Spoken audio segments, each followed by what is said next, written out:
Okay, Assalamualaikum warahmatullahi wabarakatuh dan selamat petang. Saya ucapkan Waalaikumsalam, Cik. kepada Waalaikumsalam. semua pelajar yang ada. Okey, Boleh Encik. sebelum daripada tu saya nak ambil kehadiran boleh? Boleh Encik. Boleh ah. Okey.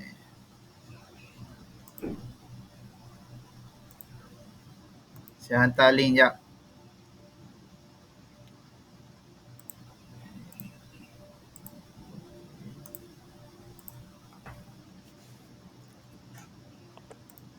Okey. Boleh isi link kehadiran tu sementara tu. Alright. So, Boleh. semua dah makan ke untuk petang ni? Belum Cik. Belum. Dan, Kenapa Cik. tak makan? Dah. Ha? Belum. Kenalah Dan, makan. Makan kena jaga kesihatan. Kerja banyak macam mana sekalipun jaga kesihatan penting. DM habis nasi. Oh, DM habis nasi. Oh, yang tu Ah, kena minta DM masak lebih tu. Okey. boleh Cik. Isi dah kehadiran ah? Okey Cik. Okey. Tajuk pada hari ini kita akan belajar tentang yang pertama adalah tajuk besar kita, kemahiran kepimpinan. Okey, yang tu tajuk besar kita, tapi sebelum ni kamu dah belajar dah untuk submodul yang 1 hingga 5. Okey, untuk submodul yang terakhir kita akan belajar tentang pantau penyampaian hasil kerja. Boleh dapat ah? Boleh Encik. Nampak slide saya? Boleh. Nampak slide saya tak? Nampak. Nampak, Cik. Okey. Nampak, Cik. Nampak. Saya nak minta seorang Daus lah. Saya nak minta Daus untuk terangkan apa yang dimaksudkan dengan jenis kerja. Jenis kerja ni, Cik. Jenis kerja ni Jenis mungkin kerja dia, yang ada kat Malaysia. Cuba terangkan sikit. dia pelbagai, Cik. Dia ada dari segi dia ada 3. Apa dia? Pengeluaran, Okey. pengeluaran. Lepas tu Lagi? pembuatan, Okey, lagi? Lagi satu.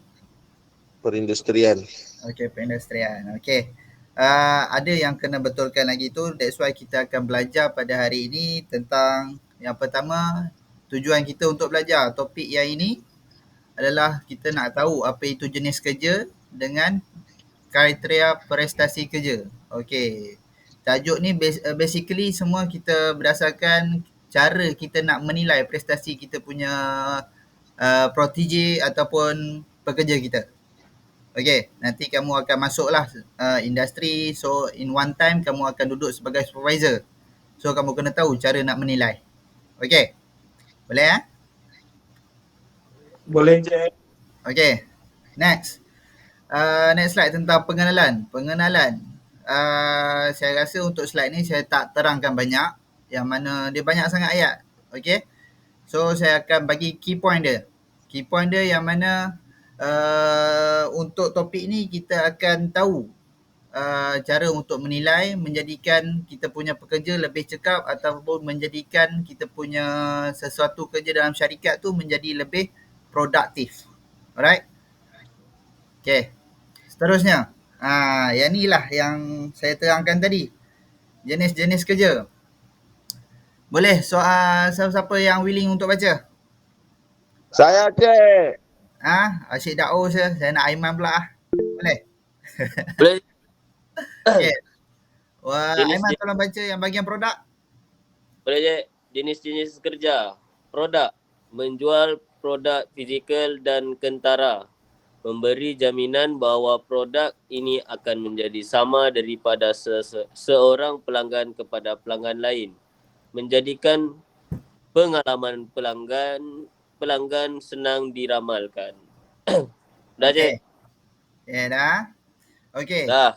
Dalam jenis-jenis kerja dalam Malaysia, kita ada 2 je jenis kerja kita, iaitu produk dan juga perkhidmatan. Okey. Kalau produk ni yang kita tahu dia adalah satu penghasilan, betul? Penghasilan yang mana kita boleh cakap kita boleh pasarkan penghasilan tersebut. Yang tu kita panggil produk. Contoh macam mana? Contoh macam aiskrim. Lepas tu kita boleh jual dia kat pasaran, lepas tu orang beli. Iaitu kita panggil sebagai produk, betul? Okey, kalau perkhidmatan pula, perkhidmatan ni kita menggunakan tenaga kerja ataupun tenaga kepakaran. Alright.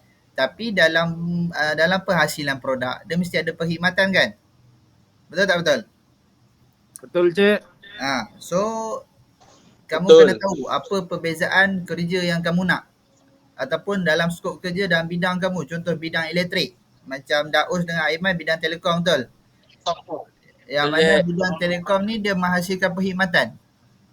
Ataupun dia jenis kerja yang berkhidmat kepada masyarakat, betul? Berkhidmat kepada pelanggan.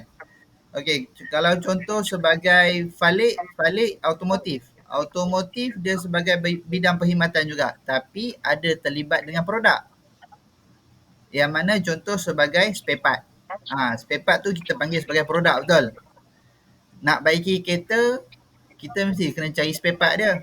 Kalau tak ada spare part, macam mana kita nak baiki kereta, betul? Okey, contoh Betul, Cik. macam Fuad bahagian CNC. CNC banyak menghasilkan produk. Betul Fuad? Betul, Cik.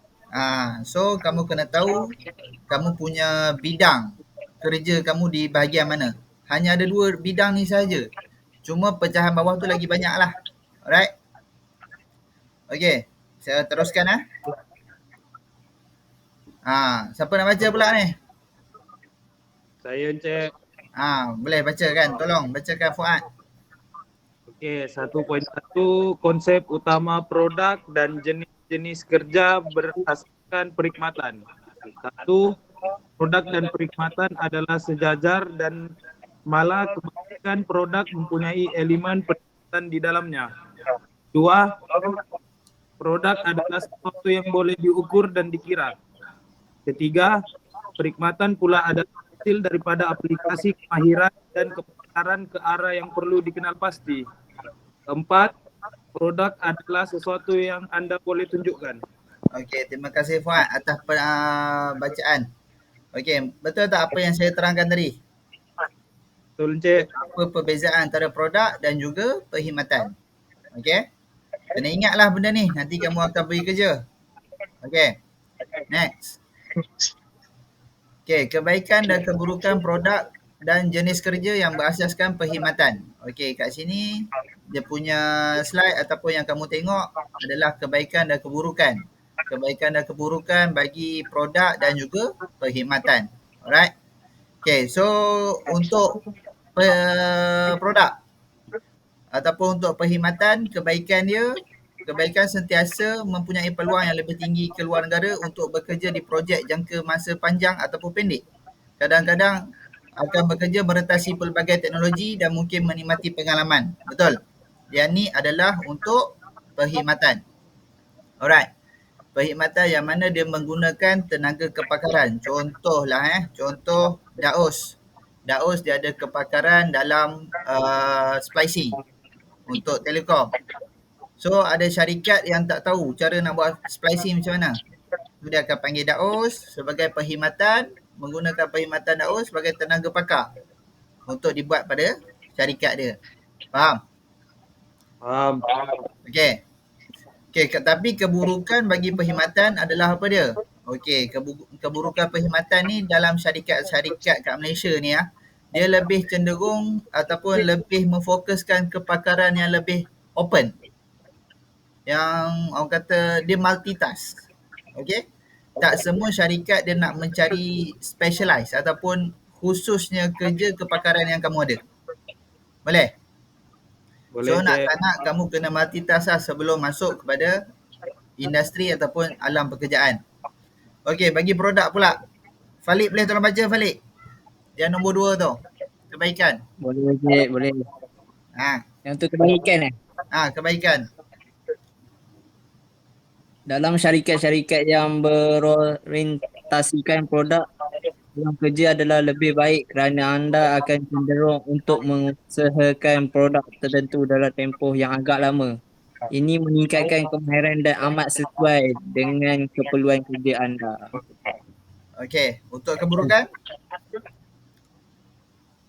Boleh tolong baca Dalam keburukan? Dalam syarikat-syarikat yang berorientasikan perkhidmatan, beban tugas cenderung menjadi tidak sekadar disebabkan oleh anggaran yang tidak tepat atau kekurangan orang yang tepat menyebabkan pembahagian kerja boleh menjadi tidak seimbang. Ya, betul. Okey, kamu faham apa yang dibaca oleh Falik tadi? Okey, yang Falik ceritakan adalah untuk saya cerita bahagian keburukan dulu. Keburukan produk. Okey, syarikat-syarikat yang menghasilkan produk ni akan ada produk yang kita panggil sebagai defect, betul? Betul tak betul? Ha. So produk tu kebanyakannya tak semua mesin menghasilkan produk yang bagus. Dia mesti dalam one per thousand akan ada defect problem. Betul? Betul, Encik. Itu adalah keburukan bagi jenis kerja yang menghasilkan produk. Alright. Okey, tapi bagi kebaikan untuk produk pula, tapi produk kebaikan dia ni banyak kepada cenderung kepada alam, produk alam. Contoh macam mana? Penghasilan baja. Betul? Betul. Penghasilan baja ni sudah tentu kita akan menggunakan baja tersebut dalam jangka masa yang panjang, betul? Betul. So nak kita cari defect ataupun kekurangan ataupun produk tu tak keluar lah. Kita cakap senang, produk tu tak keluar tak mungkin. Sebab dia akan ambil masa yang panjang, kecuali produk makanan.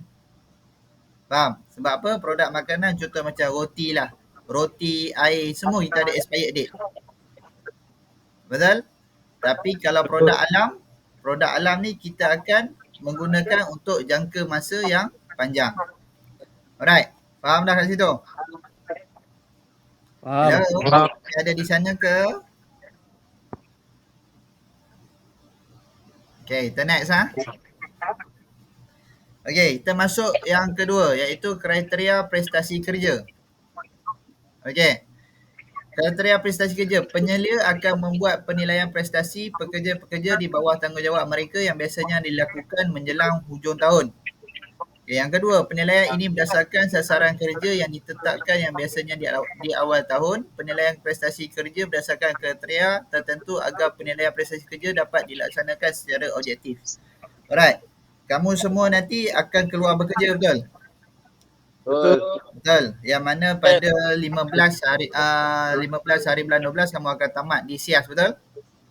Betul. Bila kamu kerja, nanti kamu akan dapat satu tugasan dalam awal tahun yang mana kamu kena set target ataupun kita panggil sebagai KPI. Pernah dengar? Pernah dengar borang KPI? Betul? Pernah. Ataupun orang lebih panggil balance scorecard, BSC. Yang tu yang mana kita kena lengkapkan pada awal tahun dan mana di akhir tahun nanti menjelang hujung tahun kita punya penyelia akan cek kita punya borang adakah target kita awal tahun tu dapat dilaksanakan dengan baik ataupun tidak. Okey. Itu adalah one of cara untuk kamu menilai prestasi kerja. Boleh? Boleh, Encik. Boleh Ada apa-apa soalan setakat ni? Ya dah, Cik. Betul tak? Okey. Seterusnya, kita pergi kepada yang seterusnya. Ciri-ciri utama penilaian prestasi individu bagi kaki tangan adalah kita ada 3. Apa dia? Siapa nak baca? Daus boleh baca, Daus? Boleh, Cik. Tolong bacakan yang pertama. Okey. First, kecekapan vokasional. Okey. Kemahiran dinilai dengan merujuk kepada faktor-faktor pengetahuan, kemahiran, kaedah dan penyelenggaraan kemahiran vokasional. Alright. Yang kedua, siapa pula nak baca? Saya direct lah, Cik. Saya baca terus boleh lah, Cik? Boleh lah. Baca terus lah. Kan nak bagi Falik, Cik. Falik diam-diam, Cik. Mana Han? Han tak masuk Hans cuti, Cik. Hans cuti, dia ada family matter. Oh, Han cuti. Okey, baik. Okey, boleh lah baca terus lah. Cuba baca yang kedua pula dan yang ketiga. Saya akan lagi, boleh. Ciri utama penilaian prestasi individu bagi kaki tangan. Yang kedua adalah pembangunan pribadi. Dinilai dengan merujuk kepada faktor-faktor bagaimana pekerja menghadapi cabaran-cabaran baru dan idea, pandangan dan amalan serta tugas-tugas baru. Okey. Yang ketiga, Yang ketiga, kepelbagaian, kemahiran, keupayaan khas dinilai dengan merujuk kepada faktor seperti kebolehan khas atau kepakaran, kepelbagaian pada kemahiran pekerja. okey. Terima kasih Daus. Okey, yang pertama Okey. saya terangkan tentang kecekapan vokasional ataupun kemahiran kan. Okey, yang ini berkaitan dengan penilaian prestasi yang mana kamu buat tentang sijil apa yang pekerja kamu ada. Contoh macam sijil kemahiran, lepas tu kamu ada sijil diploma, itu adalah kecekapan vokasional lah. Kita boleh nampak benda ni berdasarkan on paper atas yang dia dah belajar ataupun pengalaman dia, betul? Betul. Okey. Yang kedua pembangunan peribadi. Pembangunan peribadi ni adalah satu penilaian yang subjektif. Okey? Tapi kamu kena buat penilaian ni secara adil dan saksama. Tiada ada bias ataupun berat sebelah. Okey, sebab kamu nak menjadi seorang pemimpin. Okey. So kamu kena adil dan saksama kepada pekerja-pekerja kamu semasa kamu menilai prestasi pekerja kamu. Alright. Yang ketiga, kepelbagaian kemahiran. Okey, kepelbagaian kemahiran ni maksud saya yang pertama yang saya sebut pada awal-awal tadi tentang multitask. Dia boleh ada macam-macam kepakaran. Dia boleh buat apps, dia boleh buat video, dia boleh main gitar, dia boleh menghiburkan orang. Yang tu adalah kepelbagaian kemahiran. Alright. So dalam penilaian prestasi ataupun KPI tadi, kita kena masukkan benda ni. Okey, tapi kita masukkan 3 elemen ni, ada banyak lagi pecahan elemen di bawah 3 elemen yang ini. Faham? Boleh Faham, ya? Cik? Kan? Okey, kita masuk 2.2. 2.2 iaitu tanggungjawab pada kerja dan aktiviti di tempat kerja. Kita ada 3 perkara. Yang pertama, kespontanan. Yang kedua, kemahiran kerjasama. Dan yang ketiga, komitmen terhadap kerja dan rakan-rakan ataupun pekerja. Alright. Okey. Yang ini tentang apa? Kespontanan, kemahiran kerjasama dan komitmen. Yang ini adalah elemen besar yang mana kamu kena menilai dorang, menilai pekerja kamu.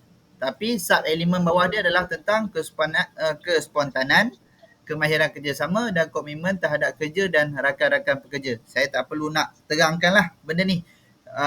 Tapi yang saya boleh sentuh tentang kespontanan. Kespontanan ni maksudnya apa? Apa kaitan kespontanan dengan tanggungjawab pada kerja dan aktiviti di tempat kerja? Apa kaitan?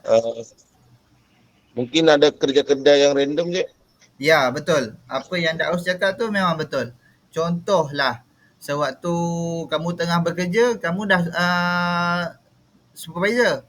And then, tiba-tiba kawan kamu ada buat masalah. Buat masalah yang mana dia mengaitkan orang luar. So, itu kespontanan kamu yang akan dinilai oleh orang atasan kamu. Sebab apa? Dalam pengendalian environment, dalam pengendalian kawasan, kejadian yang berlaku. Okey. Iaitu daripada segi kejadian. Kalau daripada segi kerja macam mana? Contohlah Contoh tiba-tiba yang tu bukan tugas kamu pun, tapi bos atasan kamu minta kamu untuk buat. Yang itu adalah antara kamu lah, sanggup ataupun tidak. Yang itu akan dinilai dalam kamu punya penilaian prestasi. Okey, faham? Okey, saya tak perlu nak terang tentang kemahiran kerjasama, komitmen terhadap kerja dan rakan-rakan kerja. Iaitu perkara yang biasa dan kamu pun dah buat dah benda ni. Kamu pun dah belajar dah untuk sub-modul yang pertama hingga yang kelima. Penerangan dia berkaitan yang sama. Alright. Boleh ya? Boleh ke tidak? Boleh? Boleh, Cik. Okey, saya teruskan slide yang terakhir ni ya. Sekejap je kita punya pembentangan kita ni. Pembelajaran kelas kita ni. Sebab saya ada tugasan pula yang penting. Okey, yang ketiga, kualiti dan prestasi. Okey, kita ada 3 perkara yang kat bawah ni. Kita ada perkhidmatan, kualiti kerja dan ekonomi. Okey, yang pertama perkhidmatan. Perkhidmatan dinilai dengan merujuk kepada faktor-faktor seperti pencapaian, objektif kuantitatif atau tarikh akhir yang dikenakan ke atas pekerja. Okey, apa yang dimaksudkan dengan maksud dia tadi perkhidmatan tu? Okey, maksudnya contohlah macam Falik dia kerja bagi otomotif. Bagi otomotif dia akan dapat job order, berapa tempoh masa dia kena buat. Contohlah dia buat overhaul enjin kereta. Okey, dia kena selesaikan 3 hari. Okey, yang itu dia wajib selesaikan. Kalau dia boleh selesaikan awal, prestasi dia bagus atau tak bagus? Dalam Bagus. Ya, itu dikira sebagai prestasi yang bagus. Tapi kalau dia lebih daripada tarikh yang ditetapkan tu, macam mana? Ada penilaian yang lain pula. Faham? Okey, daripada segi kualiti kerja. Contohlah macam kejadian tadi, saya bagi contoh Falik tadi tu. Okey, dalam masa dia siapkan awal tu, kualiti kerja dia macam mana? Kualiti kerja ni kita tengah tengok tak? Dia berhubung dengan matlamat dan tugas. Contohlah, kereta yang dihantar pada Falik tu, masalah dia adalah masalah enjin bergegar. Tapi lepas Falik siapkan tu, enjin tu masih bergegar. Adakah yang tu kualiti yang ditekankan? Tidak. Tidak. Iaitu bukan kualiti yang ditekankan. Jikalau Falik settlekan, selesaikan masalah enjin bergegar tu dan siapkan pada awal, iaitu kualiti kerja dia ada dan perkhidmatan dia pun terbaik. Faham? Faham. Okey, daripada segi ekonomi pula. Daripada segi ekonomi dinilai dengan merujuk kepada faktor-faktor seperti ekonomi keseluruhan dalam melaksanakan tugas dan penggunaan sumber-sumber dengan teliti. Okey, daripada segi ekonomi kenapa penting? Sebab dalam kita buat kerja, kita tak boleh selalunya kita nak perlukan semua barang, tak ada barang ni kita order je. Sebab apa? Sebab dalam satu syarikat, kita ada belanjawan, betul? Betul. Betul. Okey, so belanjawan tu terlibat, orang kata dalam menguruskan apa yang kamu perlu dan apa yang kamu tak perlu. Contohlah perkara yang kamu nak buat kerja tu memang perlu untuk syarikat tapi tak ada. Tapi nak kena siapkan juga. Macam mana kamu nak buat? Okay, so kita mencari alternatif yang mana kita merujuk kepada orang yang lebih berkuasa daripada kita untuk mendapat nasihat dan pandangan. Okay. Sebab apa? Sebab kita tak boleh nak pakai duit kita. Daripada segi ekonomi, betul? Kita pun ada gaji dan ada komitmen yang lain. Faham? So, jikalau kamu hadapi situasi macam tu, rujuk kepada orang yang ada kuasa yang lebih daripada kamu. Right. Setakat ni ada apa-apa soalan? Tak ada, Encik. Tak ada, Cik. Ada satu, Encik. Ya, apa dia? Kalau macam Encik khabar tadi, kalau untuk repair kereta untuk slide yang ujung tadi, apa nama kualiti kerja? Alright. Dia siap dalam masa tempoh dia 3 hari kan. Tapi kalau siap 2 hari, and then kualiti kerja dia tak berapa okey. And apa yang akan dinilai kat situ? Yang Encik khabar ada banyak yang lain untuk dinilai. Okey, untuk dinilai, contohlah dia buat kerja masa cepat, betul? Betul tak betul? Betul. Tapi tak diselesaikan masalah.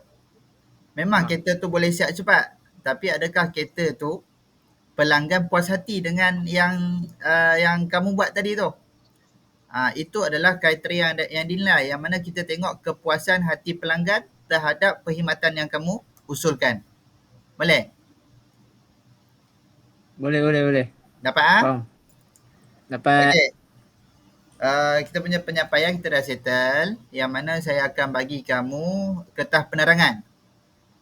Kalau bukan saya bagi kamu, kalau kamu dah masuk saya punya GM ataupun GC, Google Classroom saya, kamu akan dapat kertas penerangan. Okey. Saya bagi kamu masa dalam 5 minit untuk kamu tengok pada kertas penerangan kamu. Baca, yang mana berdasarkan baca, semua itu adalah penerangan yang tentang slide tadi, yang kita belajar tadi. Lepas tu saya akan bagi kertas tugasan dalam bentuk Google Form. Boleh? Saya bagi kamu masa dalam 5 minit untuk selesaikan, boleh? Boleh. Boleh. Okey.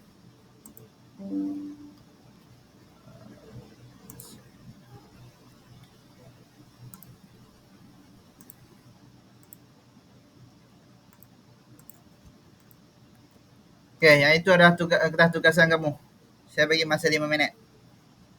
Boleh mula membaca dan menjawab, okey?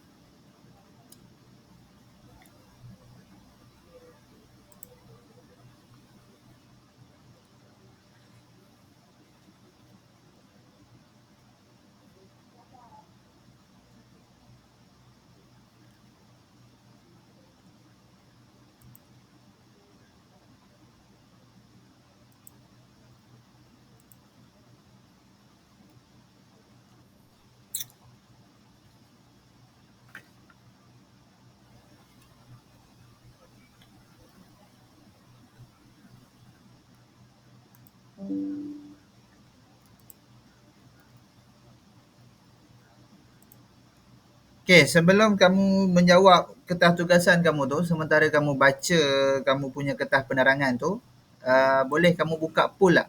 Sebab saya akan bagi kamu beberapa quiz pendek untuk kamu baca, untuk kamu jawab. Boleh Boleh, Cik? Okey. Dapat?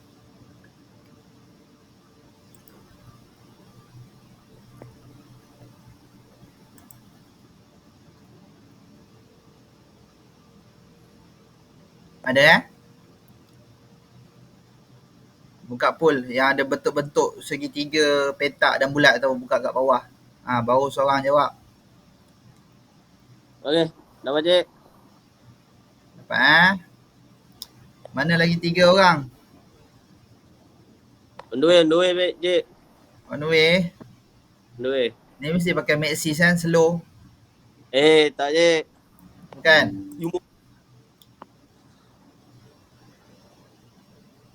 Okey, jawab. Daus macam mana Daus? Boleh jawab pula.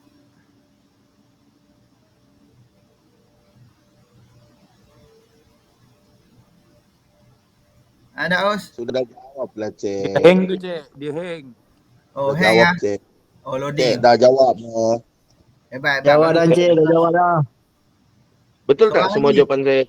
Kita baru 3 orang ni, mana seorang lagi? Saya dah jawab Cik. Falik dah jawab ke belum? Dah. Dah jawab dah? Ya, dah siap dah submit dah. Okay, dah submit. Kat poll ni Dah vote dah. Dah vote dah? Okay. Okay, so nampaknya jawapan yang kamu bagi ni, bagi saya semua betul belaka lah. Betul? So, Betul. mana kamu faham lah tentang penerangan slide yang kita jawab tadi ya. Yang saya terangkan tadi. Tak banyak pun topik kita ni. Okay? Ya Cik. Cik. Boleh? Boleh. Okay. Setakat ni ada apa-apa soalan?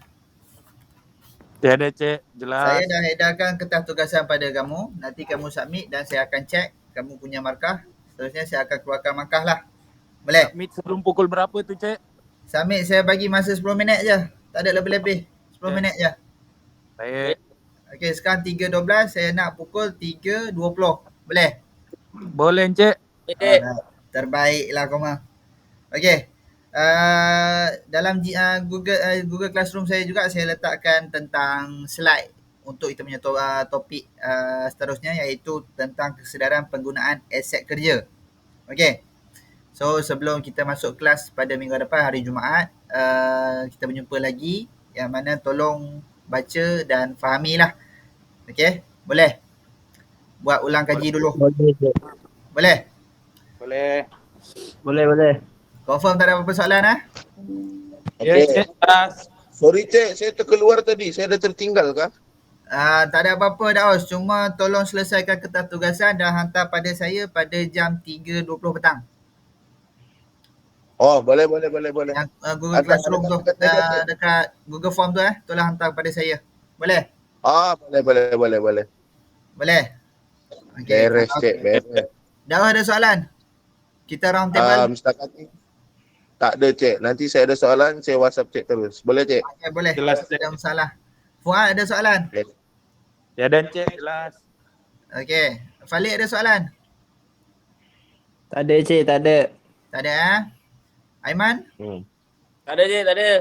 Ya, Alhamdulillah. Saya harap ilmu yang saya berikan ni kekal di dalam ingatan kamu sampai bila-bila. Saya sudahi saya punya kelas saya pada hari ini dengan tasbih Farah dan surah Al-As. Okey, terima kasih kepada semua pelajar. Okey, Cik. Okey, Ada bergambar-gambar ke, Cik? nak gambar? Okey, kita gambar sekali. Tak ada gambar. Okey ya, screenshot. Macam mana nak screenshot? Okey, boleh. Aiman. Screenshot. Cuba seorang screenshot tengok. 1, 2, 3. Baik. Okey, terima kasih. Assalamualaikum. Okay, thank you, Cik. Terima kasih, Cik. Waalaikumsalam, Cik. Waalaikumsalam. Terima kasih Cik. Assalamualaikum. Assalamualaikum warahmatullahi.